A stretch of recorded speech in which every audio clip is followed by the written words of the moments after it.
Em nome do Pai, do Filho e do Espírito Santo. Amém. Capítulo 4 do terceiro artigo do Credo. Pergunta número 82. Que nos ensina o terceiro artigo do Credo, o qual foi concebido pelo Espírito Santo, nasceu de Maria Virgem? O terceiro artigo do Credo ensina-nos que o Filho de Deus tomou um corpo e uma alma, como nós temos, no seio puríssimo de Maria Santíssima, pelo poder do Espírito Santo, e que nasceu desta Virgem. Neste artigo se encerram muitas verdades de fé, dogmas. Não. Somente nessa resposta nós temos aqui muitas verdades de fé sem as quais nós não podemos nos salvar. Que nós temos que crer que nosso Senhor Jesus Cristo tomou um corpo e uma alma como nós temos, ou seja, um corpo e uma alma real. A diferença é somente que nosso Senhor não tem uma natureza humana ferida pelo pecado original, mas nosso Senhor teve uma carne, um corpo verdadeiro. Temos que ter cuidado. Quando vamos estudar depois sobre as heresias, não? Dos primeiros séculos, mas isso vai ser no tempo devido. Então, houveram hereges que negaram a natureza humana de Nosso Senhor, não? Chamados monofisistas. Isso nos primeiros séculos. Negavam a realidade da natureza humana de Nosso Senhor. Então achavam que Nosso Senhor se fez visível, não? Como como anjo se faz visível, condensar o ar, uma aparência de humanidade. Então tudo isso é absurdo. Nosso Senhor é Deus verdadeiro, uma pessoa divina, natureza humana, natureza divina, vontade humana, vontade divina. Mas uma pessoa divina. E a divindade de Nosso Senhor não tira, de modo algum, a realidade da natureza humana de Nosso Senhor Jesus Cristo. Primeira verdade. Então, Nosso Senhor tomou um corpo e uma alma. Então, o corpo de Nosso Senhor foi formado a partir da natureza do que Nossa Senhora oferece da humanidade para Nosso Senhor. Assim como nós recebemos da nossa mãe, do nosso pai, Nosso Senhor recebeu de sua Mãe Santíssima o que era necessário para a sua concepção, e de um pai nada, porque Nosso Senhor não tem um pai humano. Aí é obra do Espírito Santo. E é muito interessante porque aqui tem um princípio criador, né? Porque tem que criar o corpo e a alma de Nosso Senhor. Aí Deus, a Santíssima Trindade, que o criou. E é por obra do Espírito Santo que acontece a encarnação, como Nossa Senhora deixa muito claro no Evangelho de São Lucas ao Arcanjo São Gabriel, né? Esse capítulo, aos devotos de Maria Santíssima, devíamos saber de memória. É muito impressionante. O capítulo 1, versículo 26 ao 38, não o relato da encarnação. Versículo 28. Entrando o anjo, disse-lhe: Ave cheia de graça, o Senhor é contigo. Perturbou-se ela com estas palavras e pôs-se a pensar no que significaria semelhante saudação. O anjo disse-lhe: Não temas, Maria, pois encontraste graça diante de Deus. Eis que conceberás e darás à luz um filho, e pôr-lhe-ás o nome de Jesus. Ele será grande, chamar-se-á o Filho do Altíssimo, e o Senhor Deus lhe dará o trono de seu pai Davi, e reinará eternamente na casa de Jacó, e o seu reino não terá fim. E Nossa Senhora, a preocupação de Nossa Senhora, por isso ela pergunta, Maria perguntou ao anjo: Como se fará isso, pois não conheço o homem? Então aqui, por que essa pergunta? Nossa Senhora tinha um voto de castidade. A tradição conta que Maria Santíssima Ela tinha feito um voto de virgindade, castidade e virgindade perpétua, porque ela queria ter a honra de ser a que serviria a mãe do Messias. E justamente ela é a mãe do Messias, né? Então, mas tem esse voto que Deus aceitou de virgindade. Então, como isso vai acontecer? Aí o anjo lhe responde. Que diz São Gabriel: o Espírito Santo descerá sobre ti e a força do Altíssimo te envolverá com a sua sombra. Por isso, o que há de nascer chamar-se-á Santo e Filho do Altíssimo. E para realçar a obra milagrosa, o arcanjo no versículo 16 continua: não, também Isabel, tua parenta, até ela concebeu um filho na sua velhice. E já está no 6º mês aquela que era tida por estéril, porque para Deus nada é impossível. Então Nossa Senhora escuta o anjo dizer: não, vai ser por obra do Altíssimo, o Espírito Santo descerá sobre ti e a virtude do Altíssimo te cobrirá com sua sombra, por isso o santo gerado será chamado Filho de Deus. Muito bem. E ele dá um milagre, não? Aquele que fez um ventre estéril tem um filho e já é o 6º mês, nada lhe impede de fazer um útero virgem, ser mãe e permanecer virgem. Então Nossa Senhora, ao ouvir isso, diz: bom, eis aqui a escrava do Senhor. Aí as palavras que o Verbo se fez, que faça-se em mim segundo a vossa palavra. Eis a escrava, não? E é muito belo porque ela queria ser escrava do Messias, escrava da mãe do Messias, e ao ser mãe do Messias, aí elas, bom, escrava de Deus, eis a escrava do Senhor. A virgindade de Maria Santíssima antes do parto, dogma de fé. Durante o parto, porque o que foi concebido é por obra do Espírito Santo. E depois do parto, Deus, nosso Senhor, não despoja os seus servos de riqueza alguma em ordem da graça. Sendo a virgindade uma consagração especialíssima que o homem pode fazer a Deus nosso Senhor, nunca jamais, nos requisitos da divina disposição, haverá algo que Deus peça em detrimento, em prejuízo desta virtude. Nunca, jamais isso acontecerá. E em Maria Santíssima, nós vemos isso se cumprir perfeitamente. Aceita a sua virgindade, aceita a sua castidade, aceita a sua maternidade e virgem perpétua. Isso é um dogma de fé, hein?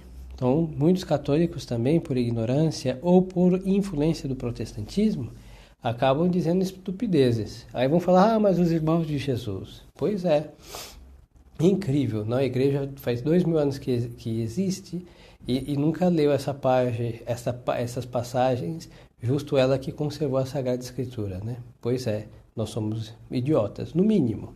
Não. O que quer dizer? Se é dogma de fé, logo, como que se explicam os irmãos de Jesus? A explicação de sempre.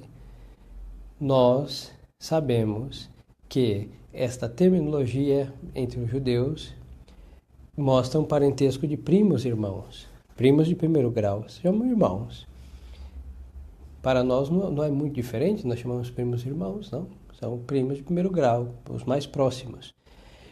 Assim que os irmãos de Jesus não são filhos de Nossa Senhora, hein?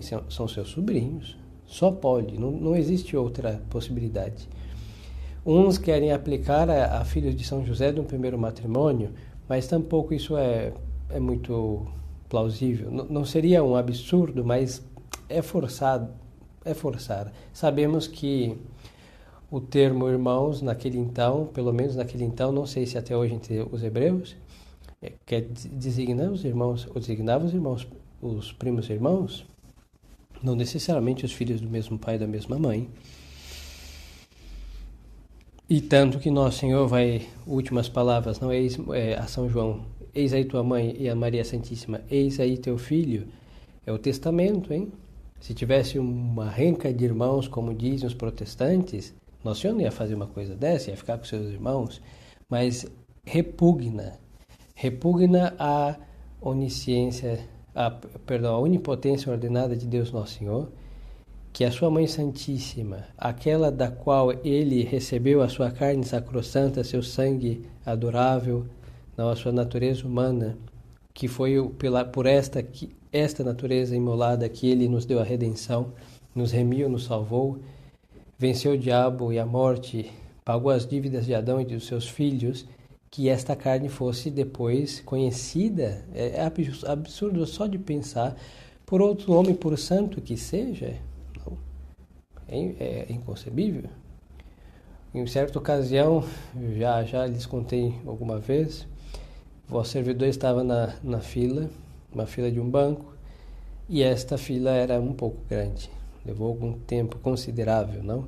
E entre terços e coisas, vamos ler, e, bom, me pus a rezar, e um protestante vê que estava com um breviário, pensa que é uma Bíblia, falou, não, isso é um livro aqui, tem uns salmos, né? Não vou explicar o que é um breviário protestante, ele não tem a menor ideia, até ele entender, bom, precisava de mais 2, 3 filas daquele tamanho. Pois então, aí assim, conversa vai, conversa vem, aí fala de celibato, imagens, tudo blá, blá, blá, blá, blá de sempre, até chegar em Maria Santíssima. Aí ele disse, não, com essas ou palavras semelhantes, melhor, vamos fazer assim, o Senhor no lugar de Nosso Senhor. O Senhor escolheria uma mulher? Sim. Qual o Senhor escolheria? A mais perfeita, a mais bela de todas. E se ela não existisse, o Senhor criaria? Perfeito, faria uma mais perfeita.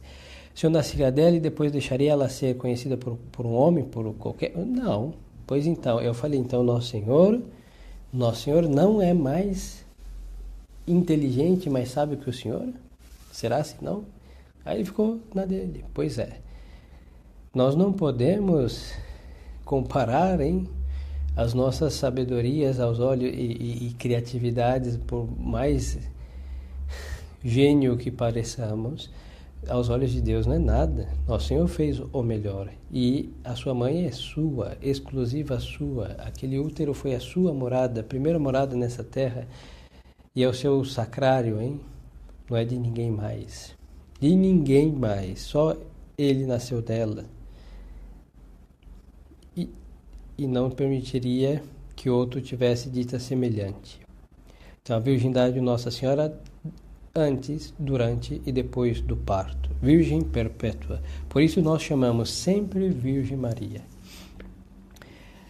Como concorreram o Pai e o Filho também para formar o corpo? Como concorreram o Pai e o Filho também para formar o corpo e criar a alma de Jesus Cristo? Sim, para formar o corpo, concorrer o Pai e o Filho também para formar o corpo e criar a alma de Jesus Cristo? Sim, para formar o corpo e para criar a alma de Jesus Cristo concorreram todas as 3 pessoas divinas. Porque se diz só foi concebido pelo Espírito Santo, diz só foi concebido pelo Espírito Santo, porque a encarnação do Filho de Deus é obra de bondade e de amor, e as obras de bondade e de amor atribuem-se ao Espírito Santo. Atribui-se ao Espírito Santo. Então, o que é uma atribuição, mas não quer dizer que seja exclusiva do. Nós já vimos isso, comentamos em alguma ocasião. A criação se atribui ao Pai, mas as 3 pessoas divinas criam. A redenção ao Filho, mas as 3 divinas pessoas concorrem também. E ao Espírito Santo a santificação, mas as 3 divinas pessoas também trabalham por nossa santificação. Fazendo-se homem, deixou o Filho de Deus de ser Deus? Não. O Filho de Deus, fazendo-se homem, não deixou de ser Deus. Continua sendo Deus. Era, é e será sempre Deus. Não. O mesmo Jesus Cristo é Deus e homem ao mesmo tempo? Sim.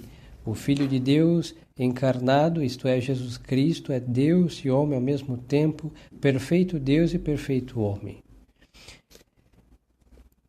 Nosso Senhor, Jesus Cristo, vamos insistir nisso que é de suma importância e de uma verdade de fé ignorada por muitos.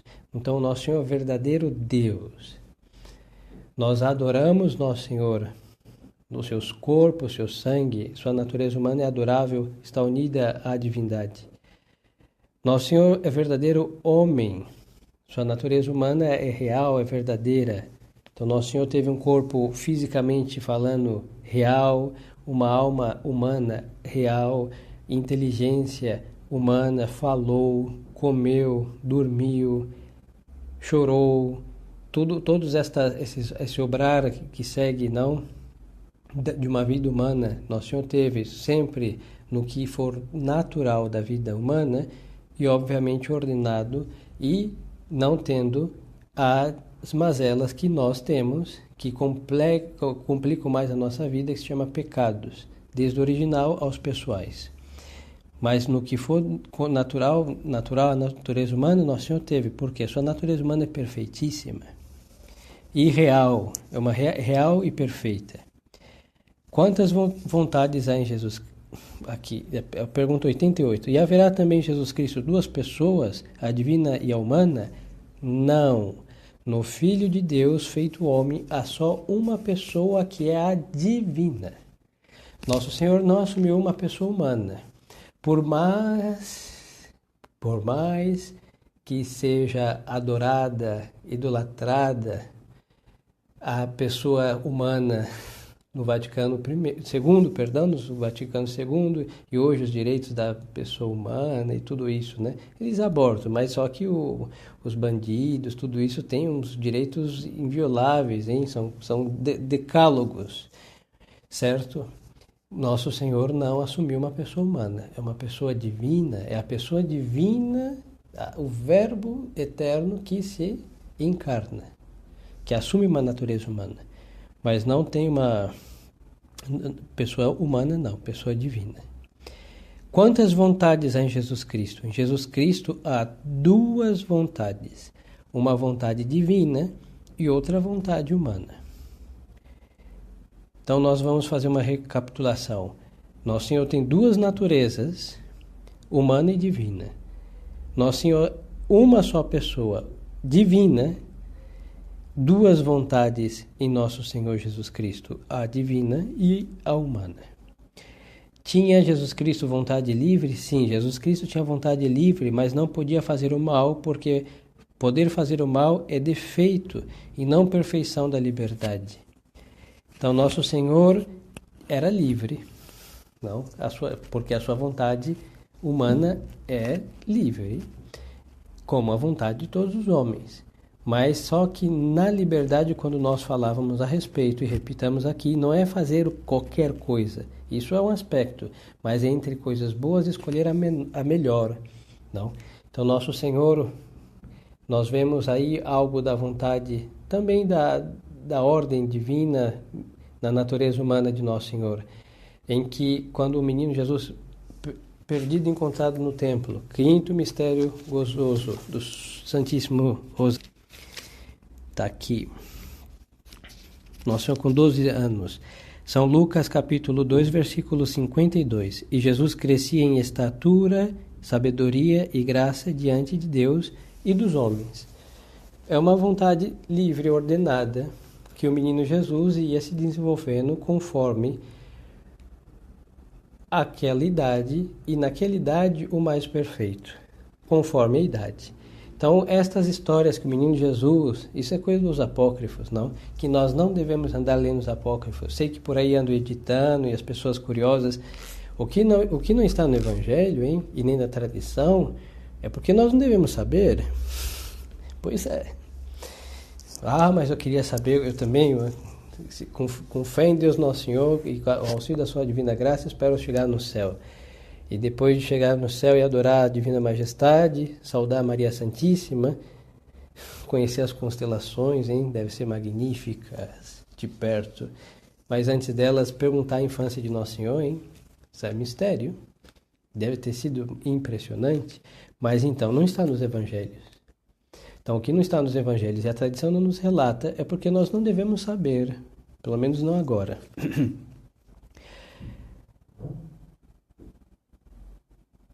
Estas aparições, revelações, visões e todas estas coisas semelhantes, verdadeiras, não é o caso, mas as falsas, delírios e cogitações por aí, criativos, voos da imaginação solta, que acontece?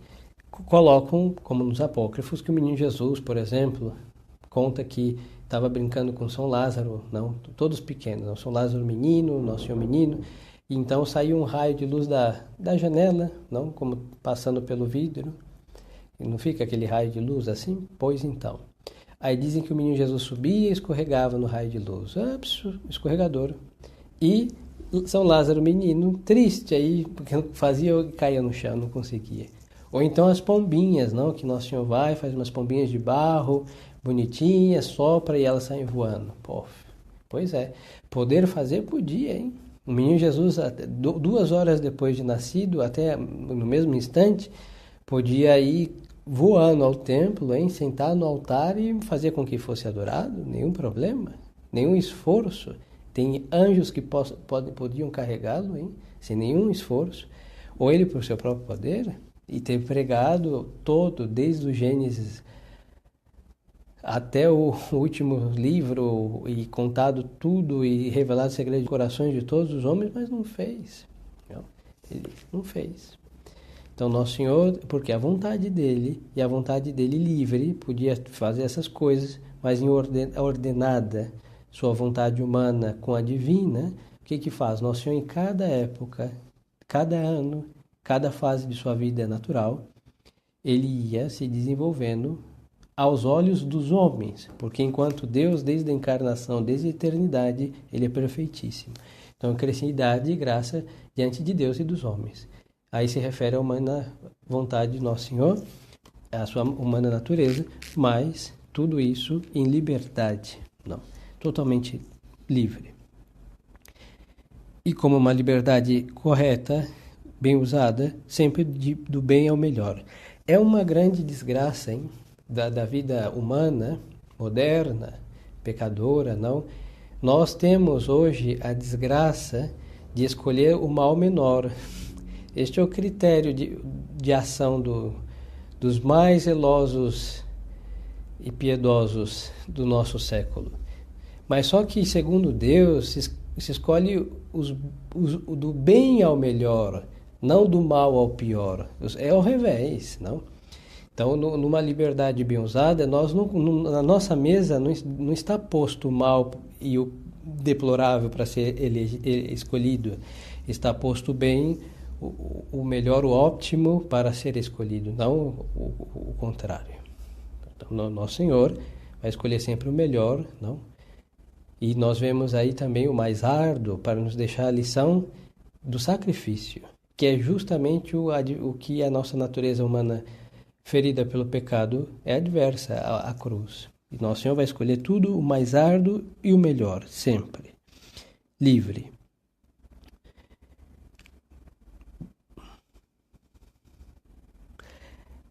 Serão uma e a mesma pessoa o Filho de Deus e o Filho de Maria Santíssima?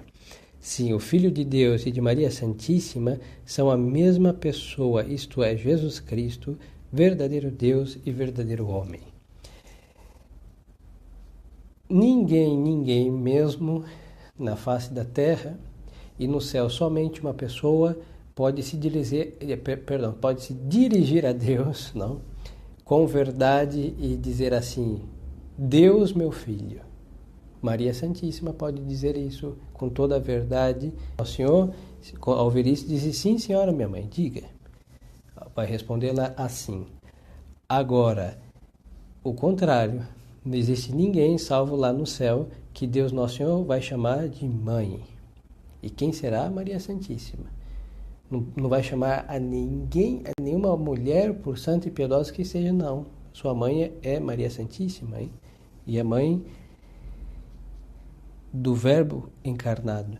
Então, tem muitos que dizem assim: não, mas ela não é mãe de Deus, sabe por quê? Porque ela deu só o corpo, sangue, vida natural a Nosso Senhor.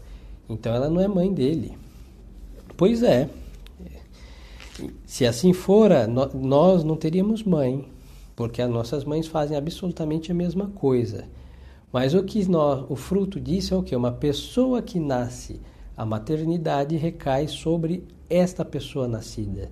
Então, a senhora minha mãe, a senhora mãe dos senhores, o que ela é? Mãe de um monte de carne, de ossos, uns mais carne, outros mais ossos, não. E mazelas, é isso que ela gerou? Sim, é isso, mas só que isso daí é o quê? Ou isso daqui? É uma pessoa. Logo, ela é mãe de uma pessoa. Pois é. Agora, aquela pessoa que nasceu, foi concebida, não nasceu do seu útero santíssimo, quem é essa pessoa? A segunda pessoa da Santíssima Trindade. A maternidade de Nossa Senhora, então, é mãe de Deus. Verdadeiramente mãe de Deus. Verdadeiramente mãe de Deus. Então, não caio nas falácias dos protestantes. Esses raciocínios são totalmente absurdos. Se ela não for mãe de Deus, de Nosso Senhor Jesus Cristo, então nós não temos mãe tampouco, hein? Com esse raciocínio frouxo, que a mãe só gera ossos e carne. Pois é, absurdo.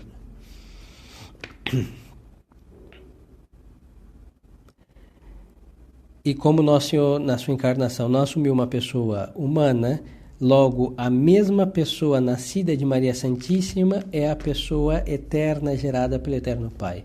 Então Deus, Filho, eternamente tem um pai sem mãe, e a partir da sua encarnação tem uma mãe e sem pai. Não. Então, o pai único do Verbo, Deus Pai, e a mãe única do Verbo encarnado, Maria Santíssima, a mãe de Nosso Senhor Jesus Cristo.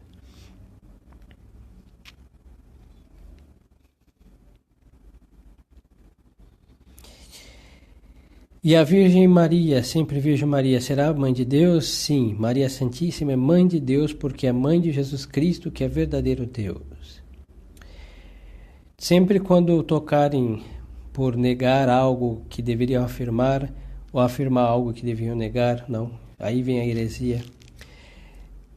Algo a respeito de Nosso Senhor, sempre vai tocar Nossa Senhora, não? Então, negaram a divindade de Nosso Senhor, vai tocar a maternidade divina de Nossa Senhora. Toca a humanidade de Nosso Senhor, vai tocar a maternidade também, porque nenhuma mãe gera um espectro, não? Um espírito. Impossível. Pois então, aí logo tentam, Satanás, não, por não engolir esta verdade de fé, não quis engolir, hein? É tropeço e engasgo para o demônio eternamente. Então ele, pelos seus, já do princípio, semeou estas heresias. E elas vão, com o passar do tempo, sendo cultivadas, hein? Vem a sentença da igreja, os santos, não, que combateram essas heresias, mas elas ali na sombra das trevas vão se manter essas sementes e vão brotar no protestantismo. E sem ser exagerado ou demasiado cruel, algo disso também tem na parte conciliar. Hoje em dia que nós vemos um ressurgimento da devoção mariana muito forte, graças a Deus, e a mesma sanidade das almas católicas que buscam em Nossa Senhora o que devem buscar, não? Então é impossível destruir a devoção mariana, mas devemos lembrar que depois do concílio, hein, toda a piedade mariana foi desacreditada, ridicularizada, suas igrejas, não? Se vamos a uma igreja que tem duas imagens, pelo menos uma é de Nossa Senhora, representa o quê? 50% das imagens. Parabéns, não? Então, você entra em outras igrejas. Não estou dizendo que a devoção consiste na quantidade de imagens de Nossa Senhora, não. Mas vemos que outrora se dava uma ênfase. Hoje é uma coisa que, bom, não conseguiram destruir, vamos ter que engolir, não? É a própria conduta do diabo. Não posso destruir, eu vou ter que sofrer, engolir. É isso. Pois é. O protestantismo tem uns que, bom, não tanto, mas Lutero não foi um grande instrumento para a destruição do culto aos santos, e Nossa Senhora também. Por aí se vê de frases dele supostamente a Maria Santíssima, e tem católico que realmente com nem um pingo de vergonha é capaz de citar uma coisa dessa, hein? O próprio diabo podia dizer isso, e também é conhecido aquele no caso do exorcismo, que o diabo fez um poema, não a Maria Santíssima, mas não é por isso que a gente vai ler esse poema, não vamos ler esse poema todas as noites antes de dormir, hein? Ele disse a verdade, mas só que carece de toda autoridade, então, bom, disse a força ainda. Então nós não podemos ficar vendo este resto de devoção e ficar citando. São inimigos de Nossa Senhora. E por quê? Porque são inimigos de Nossa Senhora. Como eu lhes dizia e repito, quando uma heresia que ofender a Nossa Senhora, ofende a sua mãe. Nega algo de Nossa Senhora, vai negar de sua mãe. Há uma união muito grande entre mãe e filho. Por quê? Porque ela é mãe de Deus e Deus, Nosso Senhor, é filho de Maria Santíssima. Então, Maria Santíssima é verdadeiramente mãe de Deus. Nós celebramos essa festa no dia 11 de outubro. 11 de outubro, a maternidade divina de Maria Santíssima. De que maneira veio Maria a ser mãe de Jesus Cristo? Maria veio a ser mãe de Jesus Cristo unicamente por virtude do Espírito Santo. Virtude do Espírito Santo. Foi concebido pelo poder, pelo Espírito Santo. Não é outra obra, é do Espírito Santo. E não existe por santo que seja, por iluminado pelo Espírito Santo, que seja outro que tenha sido. Maria Santíssima não foi concebida pelo Espírito Santo, foi concebida por São Joaquim e Santa Ana. Os patriarcas, os profetas, todos os santos, só Nosso Senhor, sua natureza, na sua encarnação, Nosso Senhor tem esta única e exclusivo modo de concepção, por obra e graça do Espírito Santo, só Nosso Senhor. É de fé que Maria foi sempre virgem? Sim, é de fé que Maria foi sempre virgem e é chamada virgem por excelência, sempre Virgem Maria. Nós devemos crer com todo o nosso coração nessa verdade de fé e se nós não cremos, nós não salvamos nossa alma. Não é uma coisa para ser escolhida, é uma definição de fé que nós devemos nos submeter. Maria Santíssima, sempre Virgem, Mãe de Deus, nosso Senhor Jesus Cristo.